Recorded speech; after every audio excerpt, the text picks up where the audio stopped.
we're going to talk about sleep and anxiety with this question from Jason. Hey Mel, this is Jason. I always get anxious before I go to bed and then wake up in the middle of the night worrying about things. How do I stop myself from doing that? Thank you. Let's first talk about what are some changes or some simple things that Jason or anybody who gets anxious at night can start doing. Well, I love your little 3-2-1 thing. 3 hours before, and then 2 hours before no work, and then 1 hour before like no screens, and that's really important because our reticular activating system, which you've talked about before, which works in our brainstem, which is the lower part of our brain that controls our body, it wants to be active. It wants to pick out things in your environment. And if you're zombie scrolling Instagram until the moment before you go to sleep, that reticular activating system is still going. So it will wake you up because it thinks that, thousands and thousands of years ago, you needed to stay alert because there was a threat during the night. And the other thing about that particular question is, what was going to bed like for you as a child? Was it safe? For me, my mother worked shift work. So sometimes my mother was out 3 to 11. So she was a nurse. So sometimes my mother was gone, and I'm there with, my crazy father. And but he wasn't always crazy, but there was points where it was just a little touch and go there. So evenings for me can have that sort of sense as well. So what was going on in your childhood? Not that everything is about childhood trauma. I really don't want to give that impression that everything is about it, but so much of chronic anxiety is unresolved fear and unresolved wounding. So what was, can you find the child in you that had a difficult time going to bed? Or maybe you were a bedwetter. Maybe the image of that is still imprinted on your nervous system, that it's not safe to sleep because when I sleep, I wet the bed and then all sorts of, all hell breaks loose in the morning. So there's all sorts of like physiological and psychological stuff that goes into sleep. And it's really important to be able to tease that out a little bit. I can give you generalities like, shut the computer off, before you go to sleep, and calm things down, keep the lights low, don't use blue light, all that kind of stuff. It's all important. But those are, again, coping mechanisms. If you really want to fix the problem at its root, find that place where it was uncomfortable for you to go to bed and see if you can find that place in you. And again, not that everything is childhood trauma, but so much of it is, and it is fixable. So if that's the underlying root cause, you're not going to fix it just by avoiding blue light, just by avoiding the computer, just by not working. The best thing to do is use a two-pronged approach. And the last thing I want to put in there, I don't have anything against cognitive therapy. We have these huge prefrontal cortices. It's really important that we have an understanding of what's happening to us. Yes. But what's more important, and what often most therapy in North America specifically misses, is this incredible role of the body and old trauma that's stored in the body, and just virtually gets ignored by thinking that we can talk about our problems and having insight to them is going to fix them. And it doesn't. Well, my personal experience is that I think it took me decades to heal because I became so good at talking about my anxiety and intellectualizing my anxiety and talking about what happened to me and how it made me feel.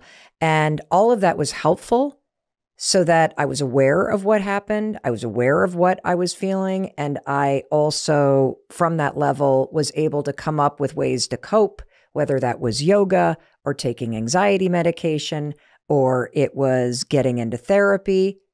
But I wasn't doing the work to truly heal the root cause of the anxiety. And it wasn't until I stopped fucking talking about it and I got below the neck and started dealing with the uncomfortable feelings and the stored memories in my nervous system, which is very different than talking about how you feel. Mm-hmm. Getting into your body and feeling that kink in the nervous system that memory that you wish that you could forget, that is when I truly flipped the pancake, so to speak, and started to change for real. And how did that feel? Like when you felt like you were really getting at the root cause of it? Like how it's did that liberating. feel for you? It is. It's liberating. Totally. And it's a paradigm shift. And I can't believe how, like, I don't want to make any promises, and I'm not the therapist here. We've got the medical doctor and the anxiety world-renowned specialist here with Dr. Kennedy. I couldn't believe how quickly it happened. Like when I got serious that this is not about what's going on in my head, it's about patterns of feeling that get triggered in my body that create an alarm. And then my mind gets involved. And I have been attacking it in the wrong order. I have been attacking it first and only in my mind. And yes, you gotta start with your mind so that you're aware that you're like, that's where you're like, ding, ding, ding, ding, ding. Oh, it's anxiety. Yeah. But once you know what you're dealing with, get out of your head and get into your body. And when I started to feel like, oh, wait a minute, I'm not nuts in my mind. I have a nervous system that needs some support. I got to smooth it out. I got to make sure that any of the cuts in the system or the kinks or the whatever, that those are all kind of healed. And I got to be able to tolerate uncomfortable feelings and not have it escalate. And I got to learn how to soothe myself, and I got to learn how to be compassionate with myself. If I can do those things, I can ride the ups and downs of any feeling. And my mind doesn't screw me over. That's exactly what you're doing. It's shocking how powerful it is, dude. It's shocking. When I follow you on your podcast, you are doing exactly that. The cold plunges, all that kind of. If you look at the way that sensation is transferred to the brain, the back part of the spinal cord, and I won't get too technical, but the back part of the spinal cord, the spinal thalamic tract, the sort of group of wires that fire up to your brain, hold pain and temperature. So, and emotional pain and physical pain in the brain are handled by very similar structures. So when you go into a cold plunge and you overwhelm that pain pathway, you're giving yourself a break. And then when you're going into this uncomfortable state, because going at your alarm, matching up with that child that's hurting is painful. And then when you're in this cold plunge and you feel uncomfortable and you breathe through it, that's exactly what you need to do as far as feeling that alarmed child in you, because it's going to hurt. It's going to hurt. And being able to have the resilience to be able to go, you know what, this hurts, but I'm going to stay with you. As it's talking to your child. This hurts us, but I'm going to stay with you. You and I will always be together. There is no way that I'm ever going to abandon you again, because I know you're there now. I know you're there now. So now I will make sure that I will never, ever leave you. Now, the child needs to hear that a number of times, because you've been ignoring, not you personally, but collectively. We ignore the child for decades. So it takes a while for the child to come around, but there is this sense that we're on the right track.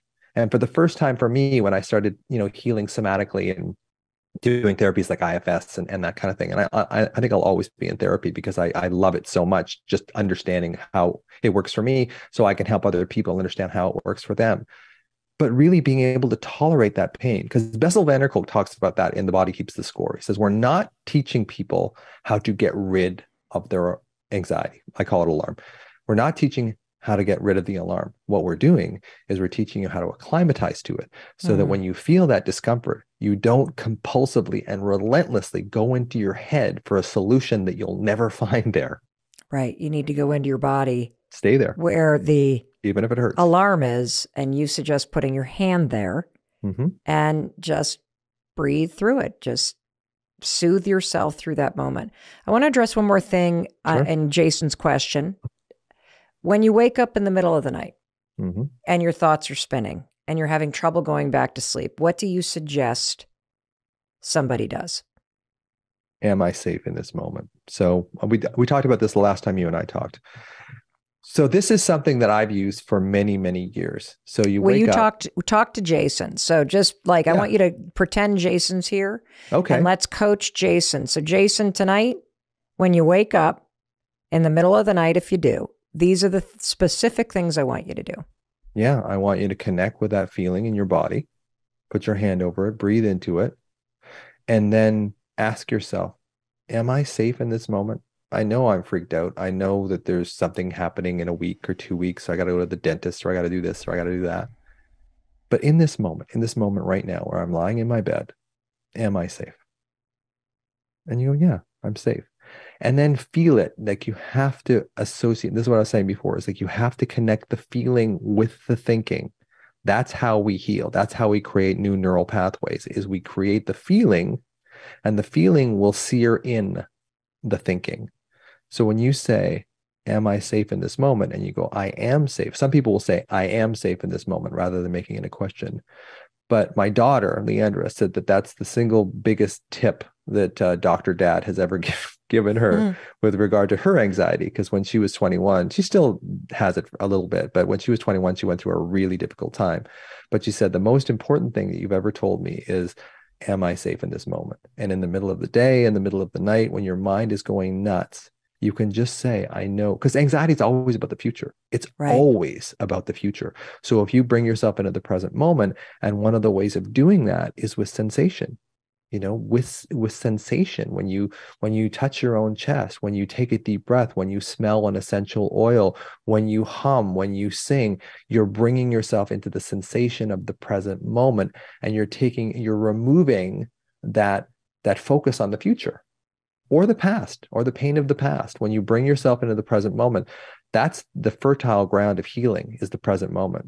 We don't heal when we're stuck in our trauma. We don't heal when we're stuck in our worries. We heal in the present moment sensation of our body. That's how we heal. Now, the cognitive structures help. Once you, and that's what helped with me, was all the cognitive, behavior therapy and stuff that I did for years and years and years. After I started regulating my body, it was like, oh, this is what it is. It all starts to make sense. The puzzle pieces start coming back into connection again. It's like, oh yeah, like that's what I came about with I didn't get enough attention as a child from my mother.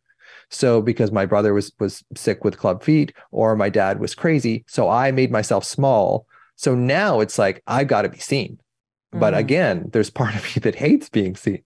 So it is this real dichotomy that I go back and forth of. So now I accept that. I accept that little boy in me needs the attention, and I give it to him. And I don't need it so much from the outside.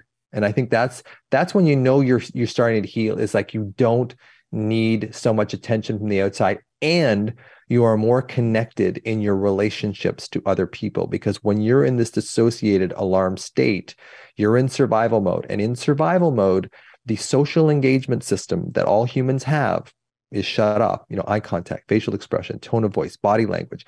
It gets shut off when we're alarmed. So no wonder we don't want to go to a party. No wonder we have social anxiety. No wonder we can't connect with our spouse or our kids, because evolutionarily, we are built, when we're in alarm, that connection isn't what we're looking for. We're looking for safety. So it's very hard to be warm and connected to your spouse or your kids or whatever when you're in alarm. And a lot of people feel so guilty about that. It's like, and they question their relation. Am I in the right relationship? It's like, you probably are, but you're just dissociated. So you can't love yourself. So you're not going to love another person. So your relationships are going to suffer. And as you quoted the Harvard study, relationships are the most important feature in recovering from any illness of any kind. So is it normal for people to wake up in the middle of the night? And yes, like, why? Not every night, but we've all had periods in our, like the dark night of the soul, like I write about in the book. In terms of people that wake up though in the middle of the night, is that a symptom or a sign that you might have anxiety? Oh yeah, absolutely. Your reticular activating system, your sympathetic nervous system isn't shutting off. You're not going into parasympathetic rest. And then here's the reason for that. And you're asking me like brilliant questions. So as a child, especially, and I see this a lot with my alcoholic patients, or my patients who had alcoholics as parents, things would go along fine for a while, and then there'd be a massive blow up. And then there'd be this sort of rapprochement. The alcoholic would say, I'm sorry, I'm so sorry, and give you all this stuff. And then there would be this period of quiescence again, this quiet again, and then it would blow up again. So what a child's nervous system will do is it'll say, I'm not going to let myself relax because I know this shit's going to go down again. So I'm going to keep myself in this hypervigilant state, this sympathetic activated state. So when you're in that sympathetic activated state, you start thinking it's safer for me to keep myself at this level of activation all the time. And then you can't sleep. You don't eat well. It just screws up your entire life. When you can't move yourself into parasympathetic, I remember the quick story that I'll tell you is that I used to get massages from my favorite massage therapist, who's now retired. And sometimes I would walk out of her studio feeling so relaxed that I'll have a panic attack. Because when I was relaxed as a child, that was exactly the time I got smashed in the face by my dad, not physically, but he would be going into depression or going into mania or going into psychosis. So there was this thing with me, it's like, don't get too happy. Don't let your guard down, because this is all going to shit in the near future. And it could be like a year before he would have another episode, but I was always every day. And that's a metaphor for a lot of us with anxiety, is we keep ourselves in this hyper vigilant state, thinking that we're protecting ourselves. And Brene Brown talks about that too. She says, we were expecting that we rehearsed that thing in our mind, getting that call from the school that your child's been hurt or injured or whatever. We do that every day and it never happens, but we punish ourselves. We punish our body when we do that, because it doesn't prepare you for anything. No matter how often you practice that phone call from the school, you're still going to have to react to it. So chapter 62 of my book is about when it's not safe to feel safe. And that's one of the reasons why people have such a hard time healing from anxiety, is because when I get people feeling better again, they don't trust it, because it goes back to that place where when I felt safe as a kid, I got blindsided. I want to try to connect the dots, particularly on this question about sleep, because we're getting so many questions from listeners who are having trouble sleeping. Sure. And you've said a couple things that I want to try to connect. First of all, you have said that all anxiety begins from a moment where you feel separate or unsafe, typically during childhood. Yes. And that any time from that moment forward that you feel separate or unsafe, it's going to kind of trigger that same stress path of alarm in your body. And then that's going to send your thoughts spiraling, which makes that response of going into an alarm whenever you feel stressed or unsafe second nature, like unconscious. Yes. And so for those of you that are kind of new to this discussion and you're having trouble sleeping, I personally believe that after the last 3 years and the unprecedented amount of uncertainty and change separation, yes, that we've all experienced, that most of us are in that hyper-vigilant state, waiting for something bad to happen. And now that people are getting laid off and the economy is starting to take a turn, that very familiar alarm loop is getting triggered for a lot of people, and they may not even realize it. And so if you're finding that, wow, I do have a lot of trouble sleeping, or wow, in the last year, I wake up all the time in the middle of the night and I'm just constantly worried about this stuff.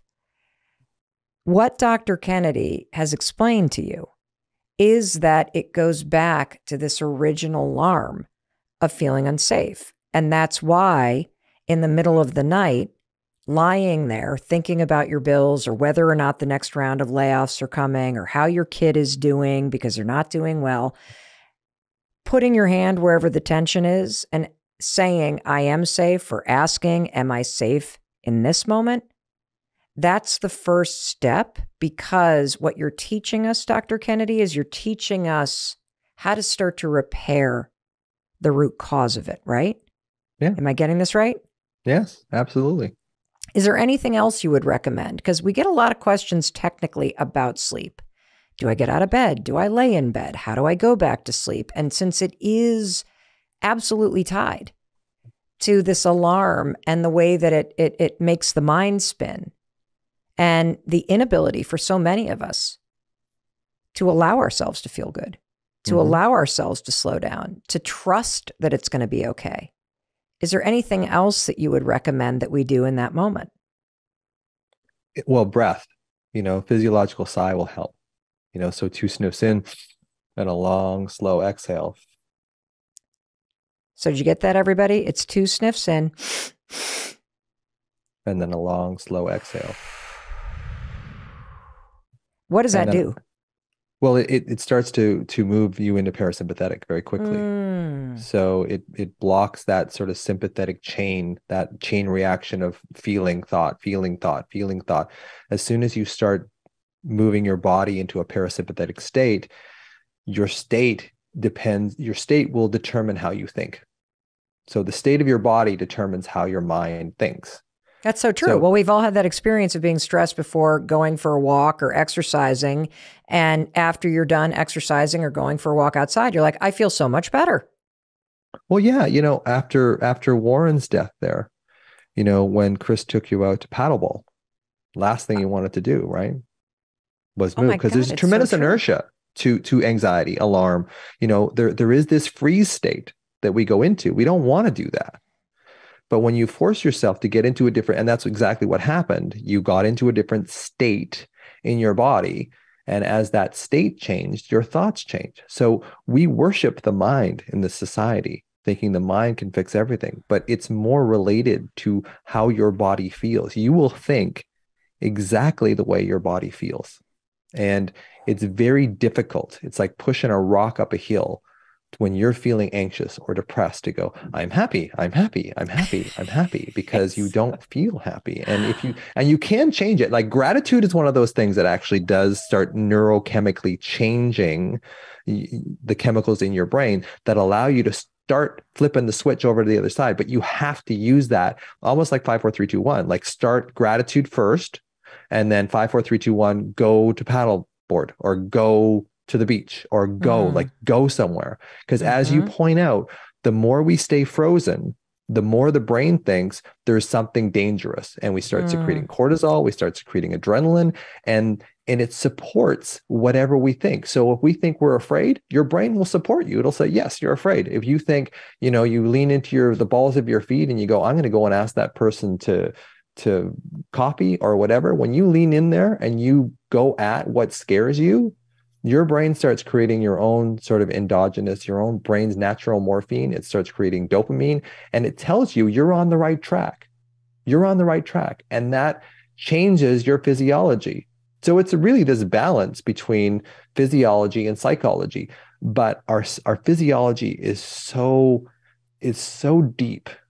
It creates so much of an influence on our psychology that we're not even aware of. And that's my biggest point, is like, why aren't we in therapy paying attention to our physiology as much as our psychology?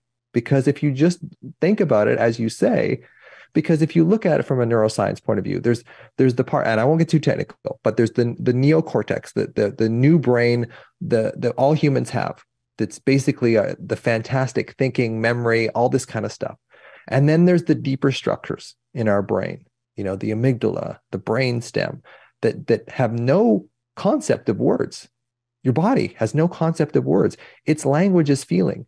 And if the trauma is stored in your body and the body's language is feeling, you have to change that trauma with a feeling. Just changing your thinking will not do, well, it won't do much. It will help you. It will help you. There's no doubt. It will help you cope, but it will not help you heal. Can we get technical for just a minute? Sure. So when it comes to sensation and feeling, whether it's the pit in the stomach or the kind of getting tense in your chest, or it's a wave that you might feel, are you saying that all of that feeling or sensation that is something that's happening in your nervous system channels up through the brainstem, which has no access to words? Yes. And then it gets converted into some kind of explanation Yes, absolutely. by the prefrontal cortex. And other parts too, memory parts too. Yep. So it's like almost like a game of telephone. Yep. Where your nervous system is feeling something and sending through the parts of the brain that have no language a message. And the prefrontal cortex is interpreting it. Mm-hmm. And it's interpreting it as unsafe, danger. And you're saying that we have to learn how to feel the sensation and deal with the sensation before the prefrontal cortex is allowed to make it mean something. Yes. Your mind is a compulsive meaning-making, make-sense machine. So when it feels something in your body, it has to make sense of it. That, especially the left hemisphere, analytical, like verbal, literal, it has to make sense of it. So it makes sense of it with words, and it gives you words, stories that are typically pretty painful because they're consistent with the alarm feeling in your body. If you're feeling great, if you're walking down the street, it's a sunny day, everything's going great, your thoughts are going to be pretty darn good. But if you're feeling anxious, if you're feeling alarmed, and you've got a dentist appointment like a week later or whatever, you're going to fixate on that dentist appointment because it makes sense to your brain. It's like, we feel bad. What do we have to feel bad about? And then we do that stacking that I was talking about the last time we talked about. We start stacking. So every negative thing in your life at that point, oh, my relationship is not going, oh, I've got taxes, oh, I've got to do my account, all that stuff stacks on top of each other. So when it does that, it just changes, it keeps you in that negative state. So it's really about, okay, I'm anxious, like we were saying earlier. Okay, where is that in your body? Now you can start, when you start finding the anxiety in the alarm in your body, now you're starting actually to get the root cause. Because in your head, you will never solve it. You will always be caught in your head. You will never get out of your head. Welcome to part 2 of the Anxiety Toolkit. We have a zero-cost free appointment for you with Dr. Russell Kennedy. He's in the house, everybody. This is a conversation for all of us. Whether you're struggling with anxiety or suddenly you have a friend or a family member who is, we are all affected by this topic.